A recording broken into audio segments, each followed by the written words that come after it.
Ambassador Surendra Kumar ji, Sonal ji, Gaurav Gagoi ji, distinguished ladies and gentlemen.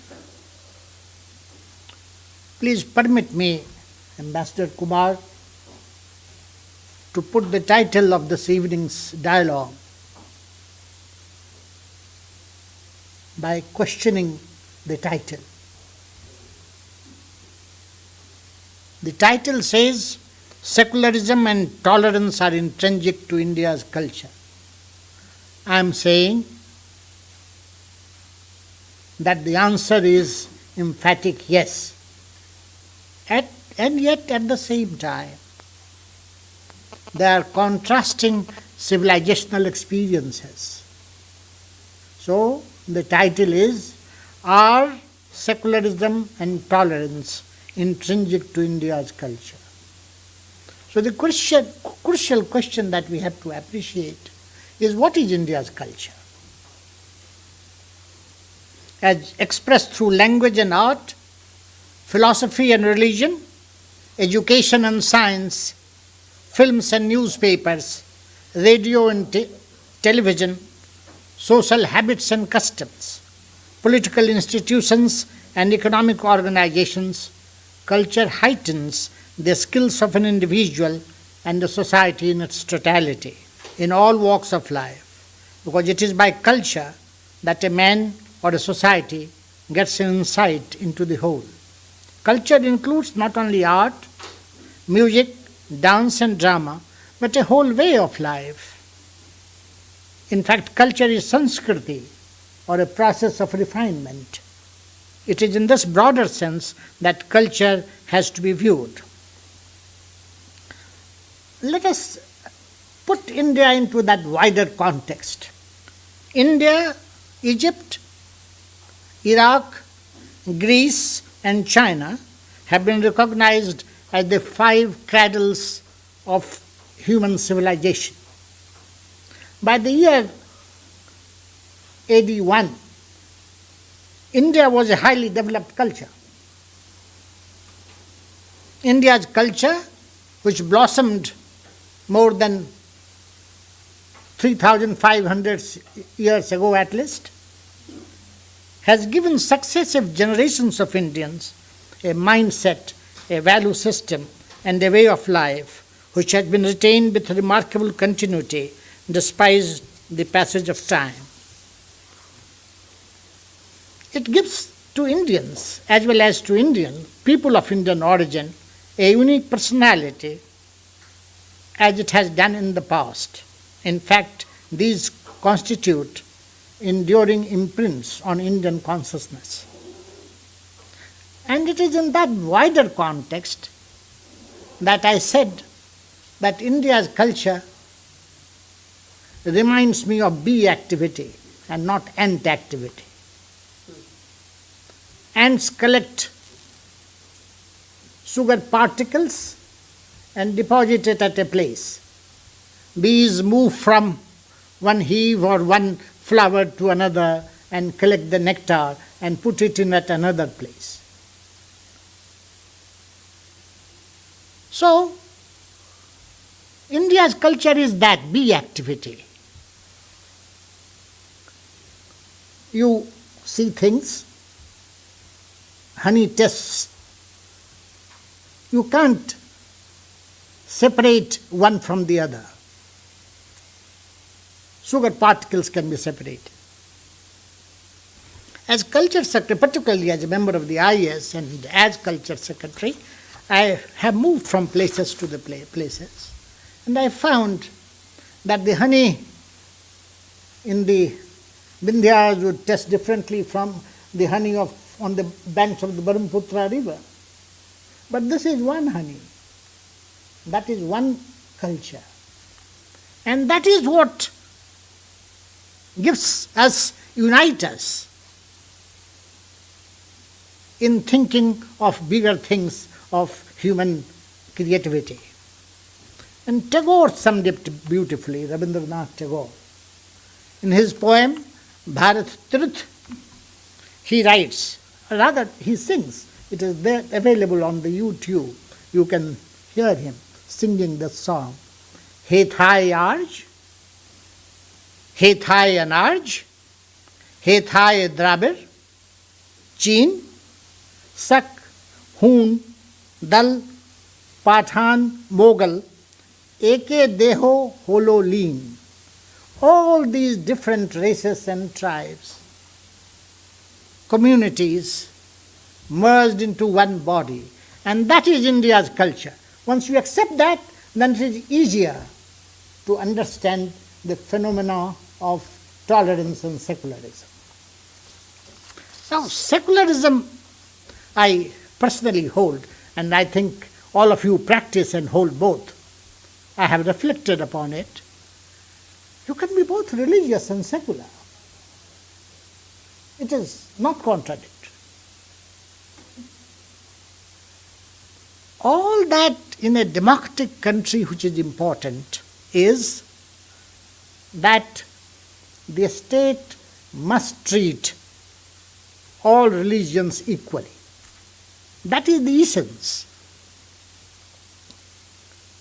And so long you do that, you have no problem. But when I look at India at 70, which we are in a democratic India, we find that there are contrasting, as I said in the beginning, civilizational experiences. And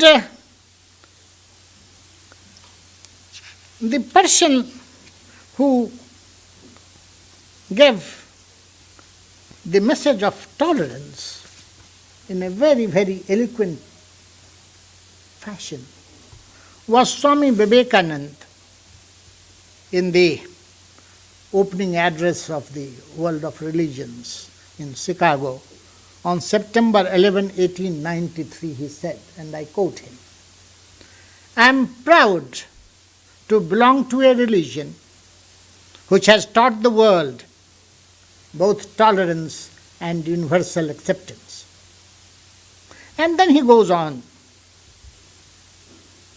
and he says again, we believe not only in universal toleration, but we accept all religions as true. And concludes, help and not fight, assimilation and not destruction, harmony and peace and not dissension. And, it pains me as a former district magistrate. Many a time in Tejpur and Guwahati I have risked my life controlling an irate mob involved in Assamese Bengali riots or Boer Assamese conflict or Hindu-Muslim riots. When I see things which are not good happening in the country, somehow or the other I get a feeling that the politicization of the governance system, whenever it happens, creates problems. I give you 4 examples to appreciate this situation. By January 2005, more than 3 lakh Kashmiri Pandits had to leave Kashmir Valley.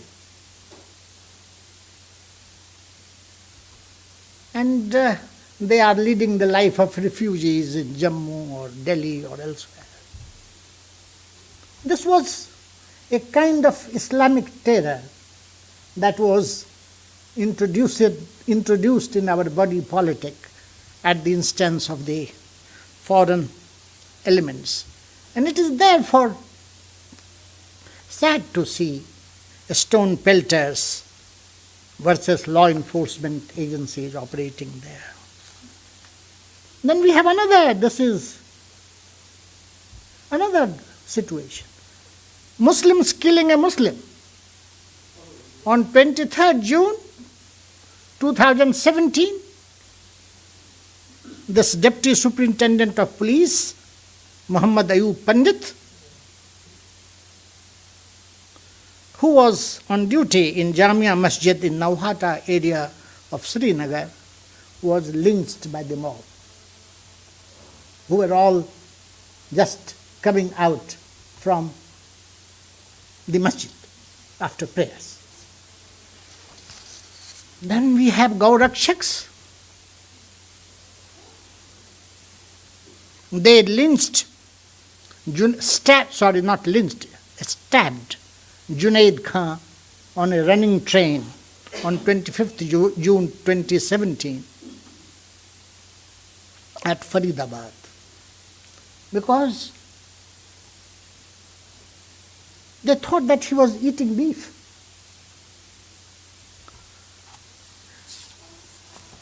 But then there is also secular intolerance. This is the new thing which is happening.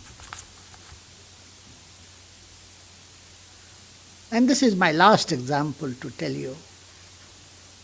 On June 5, 2017, Professor Partha Chatterjee of Columbia University, a prominent scholar in the field of post-colonial subaltern studies of Indian history, he compared the statement made by General Bipin Rawat, Army Chief of India, Indian Army, in a press briefing about about his statement in the press briefing about situation in Kashmir with the acts of British General Dyer at Jallianwala Bagh in 1990. So we are developing in this country all varieties of intolerance, and that worries me. And I therefore take this opportunity that all compassionate and ethical people must raise their voice against every type of intolerance in the country. Don't be selective. And I request the Honorable Chief Ministers and the Government of India to empower the district magistrates and superintendents of police to enforce law ruthlessly to deal with this crime. We have done that in the past. And there is no question that this cannot be enforced. Let me now conclude.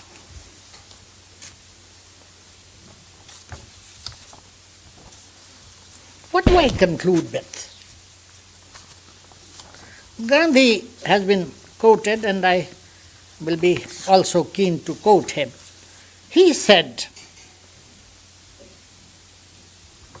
"Tolerance and respect." No, sorry, that is my quotation. "Intolerance in itself is a form of violence and an obstacle to the growth of a true democratic spirit," unquote. And therefore I have said the Bahudha approach to which Ambassador Kumar referred to. And I will take your watch is still working? Yes. Stop it for a minute more. Yes. No, you can take a few more minutes. Okay. I am only saying this. The answer is that the moment you say one truth, and I have taken this phrase Bahudha from Rigved, Ekam Sad Vipra Bahudha Badanti. And I said the moment you say Ekam Sad, one truth, there is a problem. My truth is superior to yours. My God is almighty. My scripture is the best. My folklore and folk tales are the real guiding examples for human welfare. That is the problem, and the problem is still taking place. And now we have a new phase, as I said, interreligious conflict. Shias killing Sunnis, and I am not talking about old history of Christian wars. What I am trying to say is that Bahudha approach is the answer. Respect all religions. Respect all holy books. Celebrate all folklores and folk tales. But what is important there is, if you do that, you have to inculcate a habit in yourself through educational programming, through family learning, that I must hear you with respect. Although I have a point of view, I must hear you with respect, because you may perhaps be right. Now, in this broad framework, ladies and gentlemen, I think India's culture, India's civilizational experience is of great, great value. And therefore, for this meeting, I was thinking, what should I say about India? What does India teach us? Mother India teaches to her children 5 things. A simple living. Second, strong family ties. Third, tolerance for other points of view. 4, a spiritual quest. And 5th, respect for ecology. If we work on this path, if the humanity moves on this path, there will be both tolerance and secular behavior.